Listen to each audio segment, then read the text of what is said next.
नमस्कार, आप सभी का बहुत बहुत स्वागत है मेरे YouTube चैनल डू योगा धर्म में। आज का दिन 21 जून योग दिवस के रूप में मनाया जा रहा है। तो आज का दिन योग की दृष्टि से और भी महत्वपूर्ण हो जाता है। आज के वीडियो में हम जानेंगे योग करने का सही तरीका क्या है और किस प्रकार से आधुनिक युग में कुछ गुरुओं द्वारा योग के भीतर मिलावट की जा रही है। अष्टांग योग में महर्षि पतंजलि ने योग की व्याख्या की है आसनम स्थिरम सुखम, अर्थात आसन एक ऐसी अवस्था है जिसमें आप देर तक रुक सकते हैं, आप ठहर सकते हैं, आप शांति पा सकते हैं। परंतु आधुनिक समय में जो योग के अंदर मिलावट की जा रही है उसमें ये शांति वाली बात बहुत दूर की लगती है। आजकल जो योग आपके सामने प्रस्तुत किया जा रहा है उसमें व्यायाम की, सूक्ष्म व्यायाम की मिलावट की जा रही है। कुछ गुरुओं ने योग के स्वरूप को बिल्कुल बिगाड़ दिया है। आजकल हम अक्सर देखते हैं कि योग की शुरुआत में सूक्ष्म व्यायाम को ज़्यादा महत्व दिया गया है, अर्थात कुछ वार्मअप एक्सरसाइज या कुछ तरह के व्यायाम को इसमें बताया गया है। देखिए, योग अपने आप में कंप्लीट वर्कआउट है।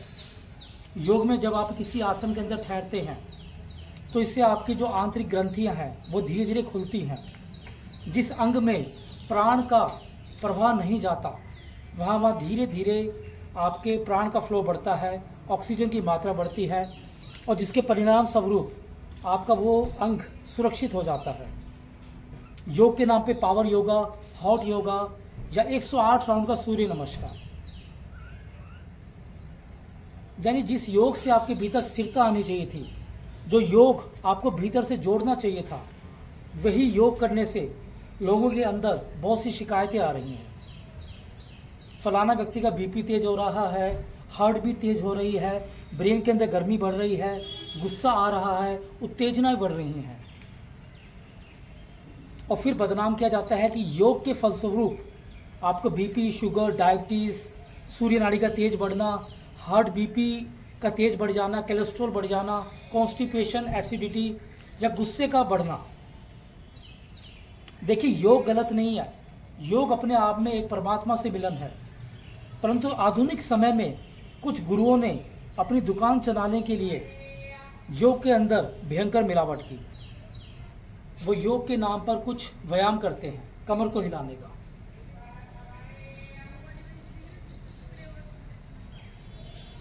या शरीर को बहुत ज़्यादा स्ट्रेच कर रहे हैं, ये व्यायाम को जोड़ देते हैं।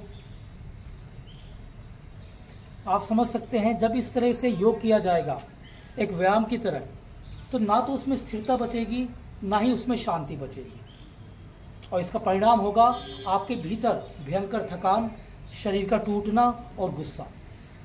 अष्टांग योग, भक्ति योग, कर्म योग में कहीं भी सूक्ष्म व्यायाम का कोई जिक्र नहीं है। फिर भी पता नहीं किसने अपने सूक्ष्म व्यायाम को योग के भीतर जोड़ दिया और इसको एक महज व्यायाम बना दिया। हम सूर्य नमस्कार को ही देख लेते हैं, कई जगह आपको वेट लॉस के नाम पर बहुत तेज तेज वर्कआउट कराया जाएगा, 108 बार सूर्य नमस्कार करवाया जाएगा।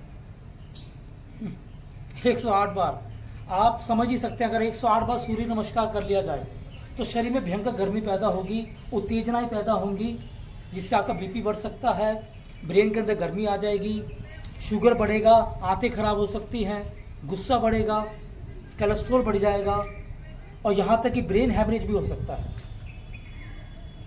देखिए, योग में ज़्यादा से ज़्यादा आपको 9 राउंड करने हैं सूर्य नमस्कार के। 9 राउंड के अंदर आपके 12 स्टेप्स होते हैं, 9 × 12 मिलाकर 108। ज़्यादा से ज़्यादा 9 राउंड का सूर्य नमस्कार काफ़ी होता है आपके शरीर को खोलने के लिए, आपके शरीर को तैयार करने के लिए, योग साधना की बेहतरी के लिए। और वेट लॉस के नाम पर मैं देखता हूं कि लोगों को फटाफट एक्सरसाइज करवाई जा रही है, उनके शरीर को घुमाया जा रहा है, तोड़ा जा रहा है और फिर किसी का बीपी तेज हो रहा है, किसी का शुगर बढ़ रहा है, किसी को आए दिन कोलेस्ट्रॉल की दिक्कतें आ रही हैं, किसी का यूरिक एसिड बढ़ चुका है। उठता है कि क्या योग में सूर्य शाम को करना चाहिए? बिल्कुल भी नहीं। जी हाँ, योग में कुछ आसन ऐसे हैं जिसमें आपका पूरा शरीर बेहतर स्ट्रेच होता है। उदाहरण के तौर पर अगर हम इसी अवस्था में गोमुख आसन करें,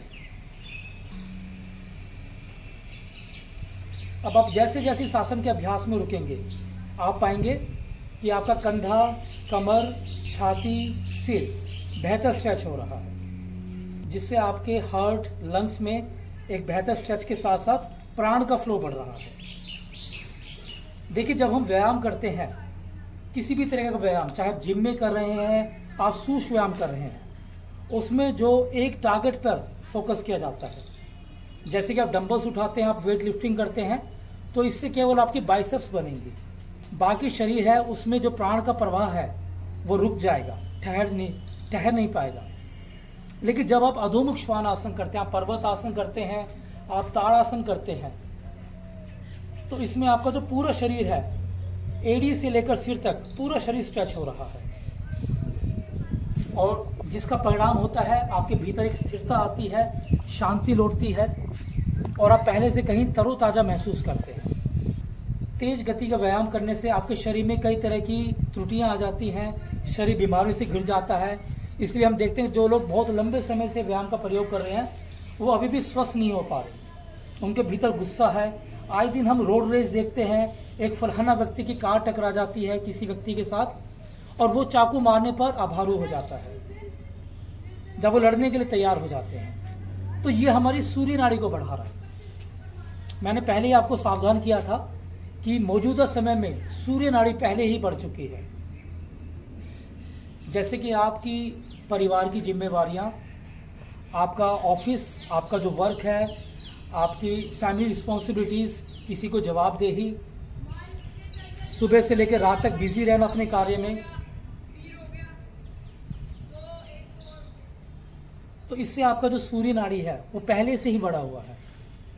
और फिर हम योग में देखते हैं कि केवल कपाल भाती और भस्त्रिका को करवाया जा रहा है।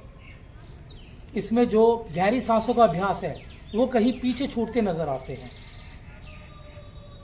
आधुनिक समय के कुछ योग गुरु हैं जो बता रहे हैं कि आप 2-2 घंटे कपाल भाती करो, भस्त्रिका करो, चाहे सुबह हो शाम हो, चाहे आपका बीपी कम हो या ज्यादा हो। कपाल भाती ज्यादा करेंगे जिससे आपकी सूर्य नाड़ी एक्टिव होगा, बीपी तेज होगा, हार्ट बीट फास्ट होगा, और जिसका नतीजा होगा आपको ब्रेन हैमरेज की दिक्कतें, कोलेस्ट्रॉल का जल्दी बढ़ना। कपाल भाती करें लेकिन थोड़ा करें, क्योंकि ये मात्र एक क्रिया है और अष्टांग योग में कहीं भी क्रिया का प्रयोग नहीं है। इससे बताया कि जो साधक नियमित तौर पर अपनी साधना में योग और प्राणायाम का अभ्यास करता है उसे किसी भी क्रिया की कोई आवश्यकता नहीं है। देखिए, कुछ लोग अपनी दुकान चलाने के लिए योग को गलत तरीके से परोस रहे हैं, परंतु मेरा उद्देश्य है हमारा जो योग जो प्राचीन तल पे शुरू हुआ था, जिसमें ठहराव था, जिसमें शांति थी, जिसमें एकाग्रता थी, वही आपको जोड़ना होगा। तभी आप योग के स्वरूप को पहचान पाएंगे, तभी आप मन की स्थिरता को पा पाएंगे। आजकल के योग में कहीं भी सांसों की स्थिरता है ही नहीं। लोग आसन करते हैं, गलत तरीके से सांस लेते हैं, झटके से सांस लेते हैं, झटके से सांस बाहर छोड़ते हैं, जिससे उनका सांस फूलता है, अस्थमा की दिक्कत हो जाती है। जी नहीं, ऐसे नहीं चलेगा। योग को योग की तरह किया जाए। हर आसन में ठहराव बहुत जरूरी है। बिना ठहराव के जो योग है वो मात्र एक व्यायाम है, और व्यायाम से आपको कोई फायदा नहीं मिलेगा, उल्टा नुकसान होगा। तो आपका ज्यादा फोकस चंद्र नाड़ी की तरफ होना चाहिए, अर्थात रिलैक्सेशन की तरफ। मान लीजिए अगर आप सूर्य नमस्कार भी करते हैं, तेज गति से भी करते हैं, तो उसके बाद शवासन को जरूर किया जाए। आए दिन मैं देखता हूं कि शवासन को भी स्किप किया जा रहा है, नहीं करवाया जा रहा है, जिसके फलस्वरूप आपका शरीर तैयार नहीं हो पाता बेहतर साधना के लिए।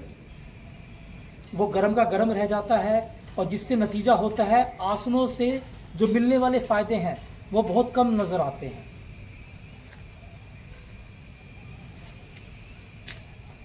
तो एक बेहतर योग वही माना जाएगा जिसमें आप हर तरीके के आसन को जोड़ें। उसमें backward bending, forward bending, twisting के आसन, बैलेंसिंग के आसन, विपरीत श्रेणी के आसन जैसे कि सर्वांग आसन, शीर्ष आसन या आपका हल आसन, वेट लॉस के नाम पर बहुत ज़्यादा प्लैंक करना, तेज़ गति से पुशअप करना या बहुत तेज़ गति का सूर्य नमस्कार आपके जीवन को खतरे में डाल सकता है। इससे पहले कि आपको बीमारियां घेरे, आप योग के सही स्वरूप को पहचानें और आज से ये प्रण कीजिए कि आसनों के अंदर स्थिरता लाएंगे, आनंद लाएंगे और सांस को जोड़ेंगे। फिर भी आपके भीतर कोई प्रश्न है, आपको किसी आसन करने में कठिनाई हो रही है, आप मेरे YouTube चैनल से जुड़ें, जिसमें आपको योग का एक, जिसको हम कहते हैं, असली स्वरूप देखने को मिलेगा। आपको पता चलेगा वास्तविक योग क्या है। वृक्षासन, ताड़ासन, बकासन कुछ ऐसे प्रयोग हैं जो आपके मन को ठहरा सकते हैं। और सबसे ज़रूरी, जितने भी आगे झुकने वाले आसन हैं जिससे आपका लीवर, किडनी ज़्यादा बेहतर होता है, मसाज होता है, चंद्र नाड़ी का विस्तार होता है, वही आसन आपको अपने अभ्यास में जोड़ने चाहिए। जिनके अंदर ज़्यादा गुस्सा है, तनाव है या बीपी तेज है, वो तो चंद्र नाड़ी का ज़्यादा से ज़्यादा अभ्यास करें। आगे झुकने वाले आसन और प्राणायाम के महत्व को बिल्कुल ना भूलें। प्राणायाम अर्थात जिसमें आपकी श्वास गति लंबी गहरी होती है, तो आप ज़्यादा से ज़्यादा जिसमें आपका सांस देर तक छूटता है वो प्राणायाम शामिल कीजिए, जैसे कि भ्रामरी, ओमकार, अनुलोम विलोम, नाड़ी शोधन, उद्गीत प्राणायाम। अगर आपने कपालभाति भस्त्रिका करने की ठान भी ली है तो वो कम ही करें, थोड़ा ही करें। ज़्यादा फोकस आप करेंगे गहरी श्वास वाले अभ्यास पर। तो आज से सुश्वाम की इस प्रणाली को बिल्कुल बाहर कर दीजिए और अपने जीवन में एक ऐसा योग को अपनाइए जिसमें शांति हो, जिसमें स्थिरता हो, जिसमें आनंद हो, जिसमें मन ही आपका विदा हो जाए। और जब मन विदा होगा तो भीतर चैतन्य का विस्तार होगा। तो आपको अपने चैतन्य स्वरूप में जाना है, योग के वास्तविक स्वरूप को पहचानना है। एक बार फिर से आप सभी साधकों को योग दिवस की बहुत बहुत शुभकामनाएं।